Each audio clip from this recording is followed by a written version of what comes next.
Halo semuanya, perkenalkan nama saya Yeris Christian Telambanua, NIM 2403100039. Baik, perkenalkan nama saya Kendalikan Telambanua, kelas PJKR 1A, NIM 2403100288. Halo semuanya, perkenalkan nama saya Arsad Perlindungan Rambe, NIM 24031004. Perkenalkan nama saya Naldo Sembiring, NIM saya 2403100033.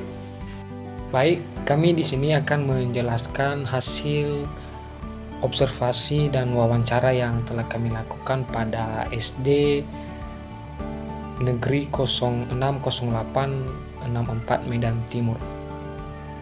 Baik, pada perkembangan peserta didik, pada hasil observasi kami, latar belakangnya perkembangan peserta didik ini mencakup berbagai aspek baik fisik, kognitif sosial, maupun emosional. Pada usia sekolah dasar mengalami perkembangan fisik yang pesat, di mana koordinasi dan motorik kasar dan halus menjadi kunci pada perkembangan peserta didik. Gerakan dasar seperti lokomotor atau berjalan, non-lokomotor atau menjaga keseimbangan tubuh atau memutar tubuh, dan manipulatif atau melempar dan menangkap dengan menggunakan alat sangat penting untuk melatih keterampilan motorik mereka.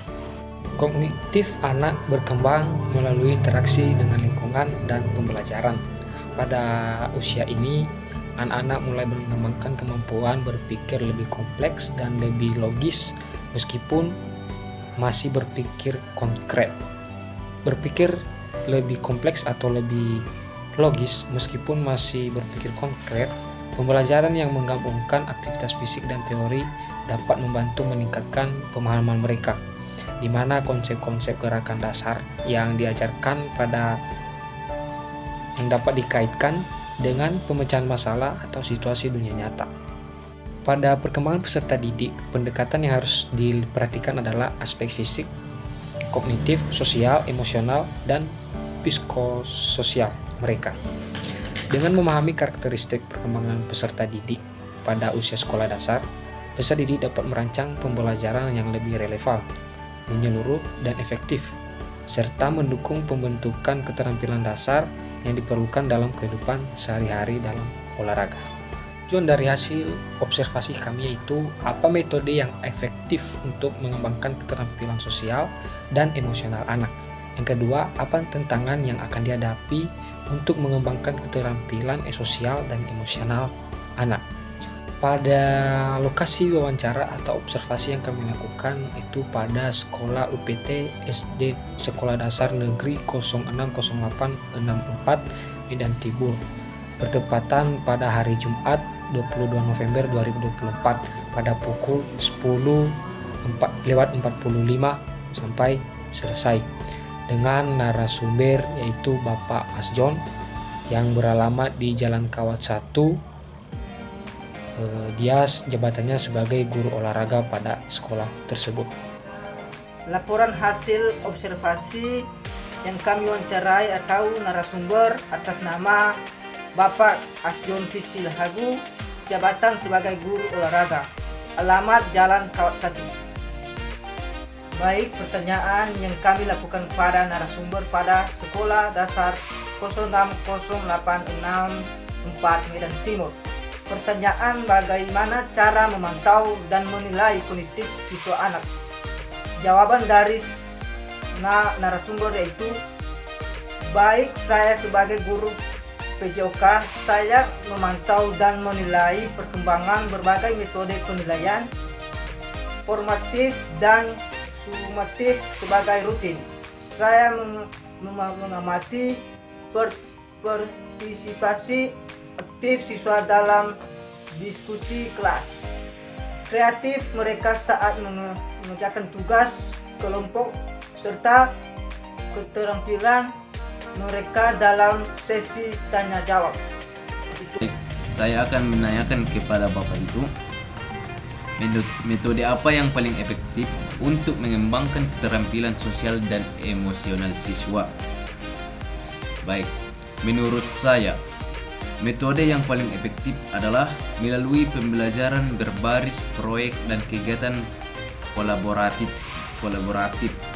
pada metode ini.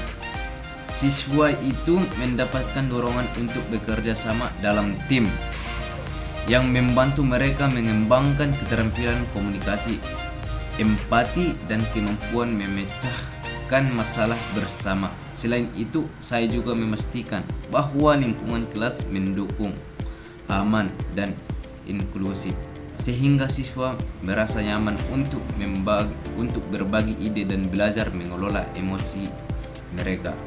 Jadi, melalui pendekatan ini, keterampilan sosial dan emosional siswa berkembang secara alami dan seimbang. Di sini saya akan bertanya kepada Bapak. Setelah itu Pak, tantangan besar yang Bapak hadapi dalam membantu perkembangan sosial dan emosional siswa Pak? Jawab benar Bapak itu baik. Salah satu tantangan yang saya hadapi adalah perbedaan latar belakang dan kebutuhan masing-masing siswa. Setiap siswa memiliki karakter, pengalaman, dan situasi yang berbeda, sehingga pendekatan yang efektif untuk satu siswa mungkin tidak berhasil untuk yang lain.